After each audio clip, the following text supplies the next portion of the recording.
These allegations that have come up just in the last 12 to 14 hours are a surprise to all of us. And so, yes, he does need to address those because this was not something of which we were aware, nor was President Trump aware of them. Republican Senator Cynthia Lummis is surprised over the latest Pete Hegseth allegations might be sending his nomination to the same place Matt Gaetz has ended up. So he did a friendly interview with Megyn Kelly to try to shore up some support. How's it going with Trump right now? Is he so far standing by you, and have you spoken to him? I spoke to him this morning, Megyn. I mean, he's amazing. He's a fighter.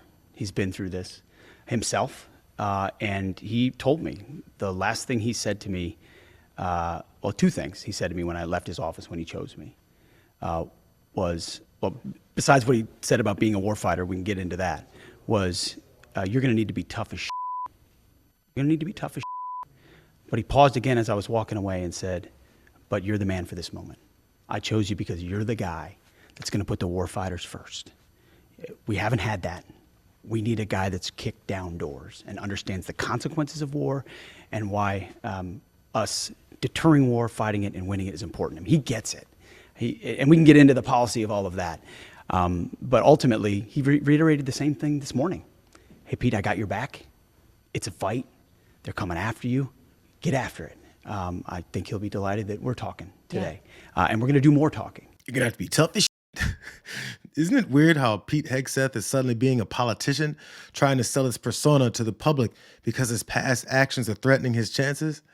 We're getting further and further away from deciding the qualifications for cabinet picks based on competence and making it about a miniature political campaign. Donald Trump won overwhelmingly, 76 million votes. He's got 53 senators, all of which understand what the American people voted for. They voted for the change that Donald Trump is going to bring. And they knew in the picks that he's made, he's bringing in change agents. If you wanted another general or another admiral or an executive or a CEO or a politician or a lawyer to run the Defense Department, we've tried that before. He said, I want a warfighter. I want lethality, lethality, lethality. I want readiness, accountability, standards, warfighting. Pete, that's you, that's me, clean house of the woke crap. All that stuff, all the climate stuff and the CRT and the DEI and the genderism and get rid of it. Let's bring the Pentagon back to the people, the people's Pentagon for warfighters.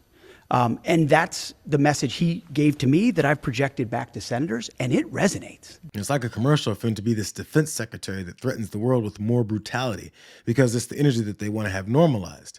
You know, this lethality, lethality, lethality line is something that he tossed out to reporters, too. A wonderful process to go through and meet with senators and talk to them, especially members of the Senate Armed Services Committee, whose passion is the Defense Department, and our warfighters, to hear what they want to do to make sure that department is properly oriented for the threats of the world and make sure that we're putting the warfighters first. That's what Donald Trump asked me to do.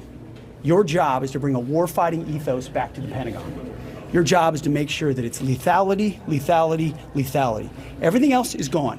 Everything else that distracts from that shouldn't be happening. That's the message I'm hearing from senators in that advise and consent process. Looks like he decided on that being the winning line to keep Trump from moving on to a different yes man that doesn't have as much baggage. But it actually might already be too late. As Pentagon pick Pete Hegseth's nomination struggles, President-elect Trump is mulling other options.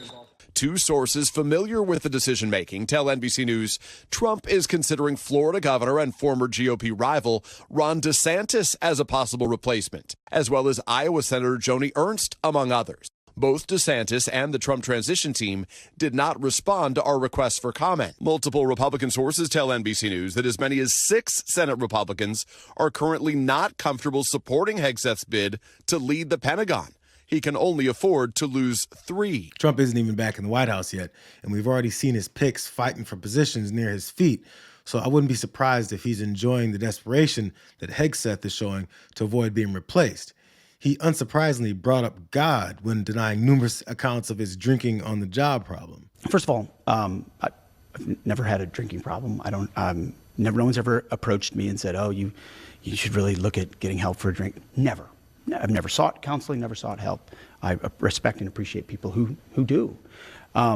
But, what do guys do when they come back from war oftentimes? Have some beers. How do you deal with the demons you see on the battlefield? Sometimes it's with a bottle.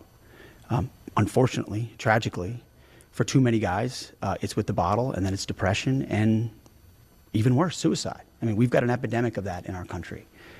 Thank God, by the grace of God, I found my chapters of purpose that pulled me out of that. I found, in many ways, I found two things, my two J's. My Jenny, my wife Jennifer, changed my life, saved me. There's just no doubt about it. And my Lord and Savior, Jesus Christ.